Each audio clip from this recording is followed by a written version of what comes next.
एकीकडे राजकीय मैदानात विरोधकांना अंगावर घेणारे आणि लोकप्रतिनिधी म्हणून समाजात वावरणारे ठाकरे गटाचे ज्येष्ठ नेते आणि माजी खासदार विनायक राऊत हे सध्या एका अशा वादात सापडले ज्याची कोणीही कल्पना केली नव्हती।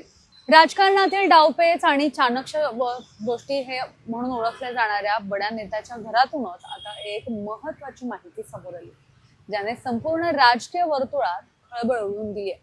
ही लढाई कोणत्याही राजकीय विरोधकासोबत नसून थेट स्वतःच्याच घरातून सुरू झाली। त्यांच्याच सुनेने लावलेल्या काही अत्यंत गंभीर आणि थरारक आरोपांमुळे राऊत कुटुंब कायदेशीर कचाट्यात सापडले। छळ आणि त्यात भर म्हणून समोर आलेला जादूटोणाचा अंगल यामुळे या प्रकरणाला एक गूढ आणि संशयास्पद वळण मिळालं। अखेर नेमकं काय घडलंय राऊतांच्या घरात हेच जाणून घेणार आहोत या आजच्या व्हिडिओच्या माध्यमातून। सुनेने केलेले हे आरोप नेमके काय आहेत आणि त्यामागचं सत्य काय जाणून घेऊयात या व्हिडिओच्या माध्यमातून। अगदी शेवटपर्यंत हा व्हिडिओ पहा। ठाकरे गटाचे माजी खासदार विनायक राऊत आणि त्यांच्या कुटुंबाभोवती सध्या एका मोठ्या वादाचं कृत्य निर्माण झालंय। त्यांच्या सून गिरिजा राऊत यांनी कौटुंबिक छळ आणि जादूटोणा विरोधी कायद्याअंतर्गत पोलिसात तक्रार दाखल केली आहे। या तक्रारीनंतर विनायक राऊत यांचे पुत्र गितेश राऊत यांच्यासह कुटुंबातील एकूण 7 जणांविरोधात हा गुन्हा दाखल करण्यात आलाय।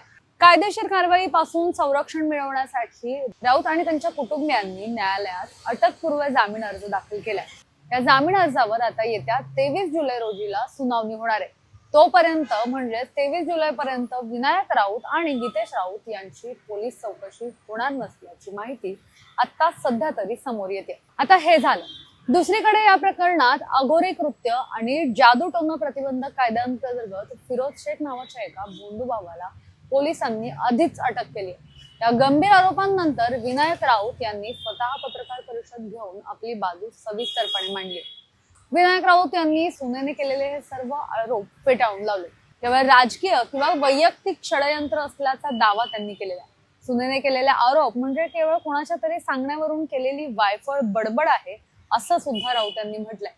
त्यांनी पत्रकार परिषदेत स्वतःच्या सुनेच्या तक्रारीची दाखला देत काही प्रश्न उपस्थित केले। गिरिजा राऊत यांनी आपल्या तक्रारीत म्हटलेलं होतं की सासरी भीती वाटते आणि त्यामुळे त्यांनी याबाबत आईवडिलांसोबत ठेवायचं यावर विनायक राऊत यांनी प्रश्न विचारलाय की जर त्यांच्यासोबत नेहमी त्यांच्या सज्ञान आई वडील हजर होते तर असं काही गैरप्रकार घडत होता तर त्यांनी तातडीने पोलीस स्टेशन गाठून तक्रार का दिली नाही, म्हणजे जेव्हा या घटना घडत होत्या तेव्हाच तक्रार द्यायला हवी होती असं त्यांचं म्हणणं आहे। तसंच त्यांच्या सुनेने 29 डिसेंबर 2023 रोजी स्वतः आपल्या माहेरी निघून गेला होता। जाताना त्यांच्या मागे स्त्रीधन 10 ते 12 बॅग भरून त्यांनी कपडे सोबत घेऊन गेलं होतं असं सुद्धा त्यांनी सांगितलंय। त्यांनी आता आवाहन केलेलं आहे की सासरी येताना किती स्त्रीधन आणलं होतं आणि जाताना किती नेलं त्यांनी जाहीर करावं, परंतु आपल्याला या वादात पडायचं नाही आणि तिच्या नशिबात तिला जे मिळालेलं आहे ते तिला मिळेल असं सुद्धा ते म्हटलं। या प्रकरणातील मुख्य वाद हा मोठ्या रक्कमेच्या मागणीवरून सुरू झाल्याचं विनायक राऊत यांचं म्हणणं आहे। राऊत यांच्या वकिलासोबतच सुरू असलेल्या चर्चेदरम्यान सुनेकडून सातत्याने पैशांची मागणी वाढवली जात होती असा दावा त्यांनी केला। सुरुवातीला ही मागणी 2 कोटी रुपये त्यासोबतच एक 3 BHK फ्लॅट आणि कार एवढीच मर्यादित होती। त्यानंतर मागणी थेट 5 कोटी पर्यंत गेली आणि आता ही मागणी ऐकून पुढची मागणी जी आहे ती 12.5 कोटी रुपयांपर्यंत पोहोचली। या मागणीमध्ये 10 कोटी रुपये एक रकमी, 2 कोटी रुपये वेगळे, दरमहा 5 लाख रुपये आणि घरभाड्यासाठी दरमहा 1 लाख रुपयांचा समावेश आहे।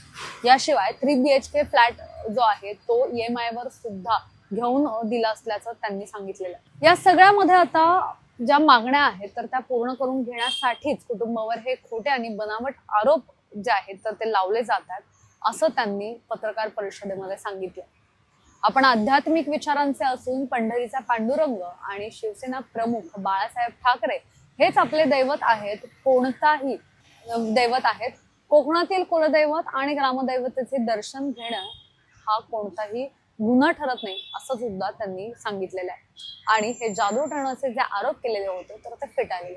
या संपूर्ण प्रकरणात आपले शासकीय संरक्षण देखील काढून घेण्यात आलं असल्याचं त्यांनी सांगितलं।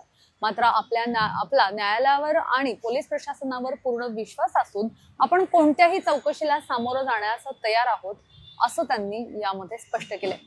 सध्या राऊत कुटुंबाला 23 जुलैपर्यंत तात्पुरता दिलासा मिळाला असला तरी सुद्धा न्यायालयाच्या पुढील सुनावणीकडे आता आणि पोलिसांच्या आगामी चौकशीकडे सर्वांचंच लक्ष लागलंय. तपासाअंती या प्रकरणामध्ये नेमकं दोषी कोण आहे आणि नेमकं सत्य काय आहे हे समोर येईल. तुम्हाला नेमकं या प्रकरणाबाबत काय वाटतं मला कमेंटमध्ये नक्की कळवा आणि अशाच व्हिडिओ पाहण्यासाठी पाहत राहा civic mirror. Camera person Ajay गांगुर्डेसह मी मोना येनपुरे, सिविक मिरर, पुणे.